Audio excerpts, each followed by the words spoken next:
Yo people, Makkuro here, and today I have a review of the Toyota Supra.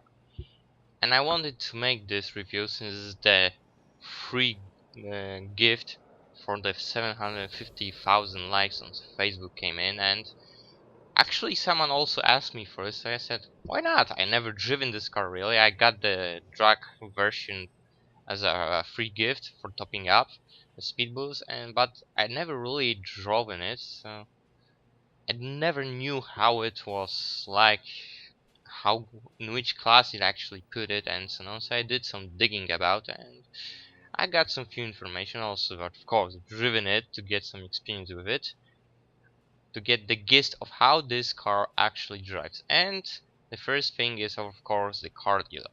This car right now is not available for in-game cash, and it's available only for speed boost, and it's 1,560 points.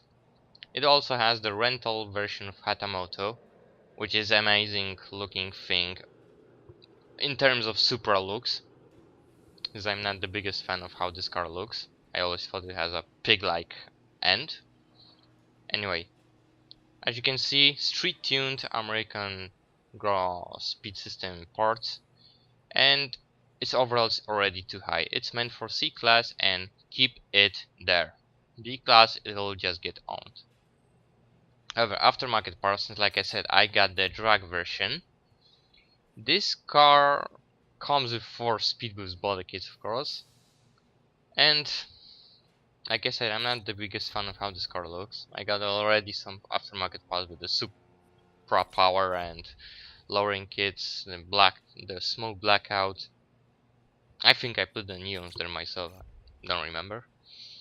Anyway, it already had the drag body kit, which I removed since it was, the wheels at the back was just silly. And it has no spoilers. Yeah, it's got the stock one, but you can even put no spoiler option, and a typical setup of hoods. Nothing more there really. So, racing, and like I said, it's meant for C class, not B class. So it has, like you can see, it has a normal NOS, not cosmic, not OD level, also not the weakest thingy you can ever have, but it's just weak. However, like I said, weak. However, it does push you a bit, but it's just not enough. You may put some power shots, skill mods, I don't think it will help, but anyway. The thing this car rules is acceleration.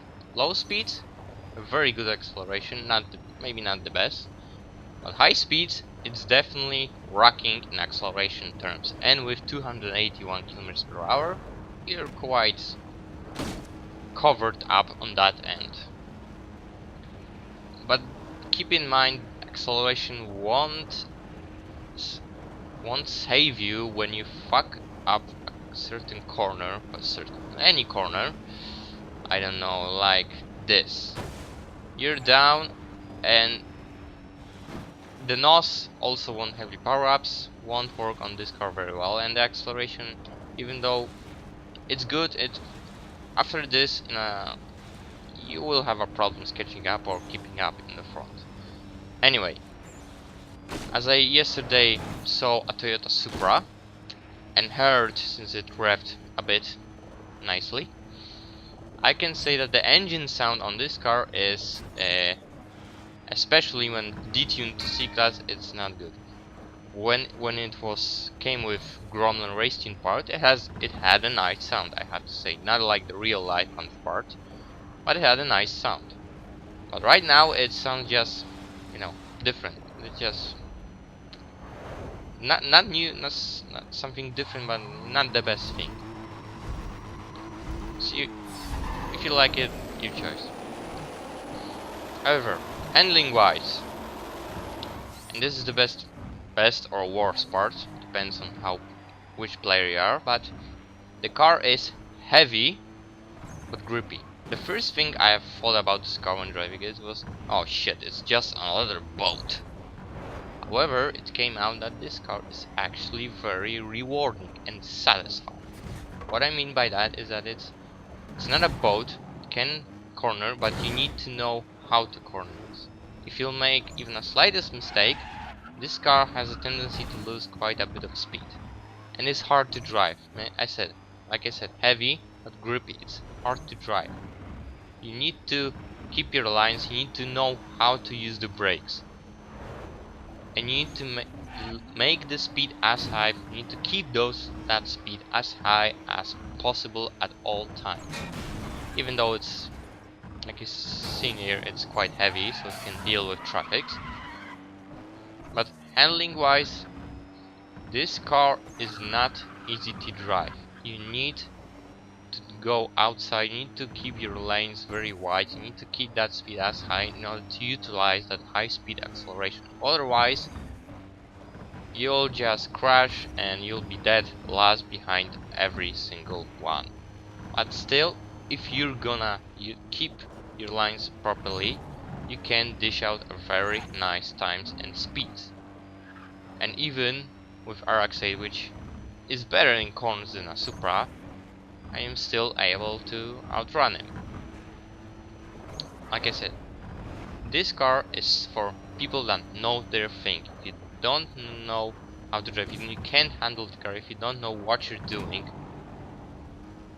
don't stay away from this car. You need to know how to drive in order to utilize the speed and power of this car. Otherwise, you'll just be dead last. And team escape wise, well, it's not agile, but it's heavy. And for team escape, either you have agility or heaviness. Unless you're in a hammer, then you have both. Or in a dismal.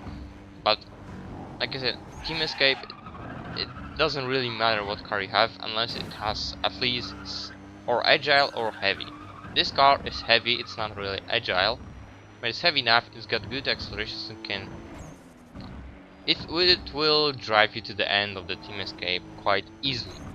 You just can't be a total moron and kill yourself in who knows what ways. And anyway, as to the time, here you have. Quite nice, I have to say.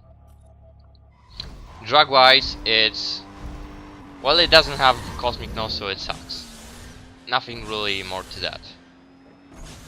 You'll be outrun by nose thingy, cosmic nose thingies on drags anytime soon, so you know. Time to summarize everything, and I have to say I am quite fond of Supra right now. It's a car that rewards you. It's very satisfying, since if you're driving this car really properly, you can keep up and deal with every single person in a C class. MR2s need to shit with power-ups in order to keep the speeds high. If you're keeping the high speed tracks, you're practically won. If you're not gonna make mistakes, you have won the race. That's just it.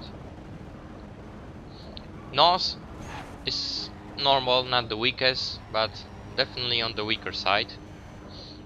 Handling is heavy, it requires a lot of skill. You also need to brake. Well, you need to brake with every car, but with this even more so.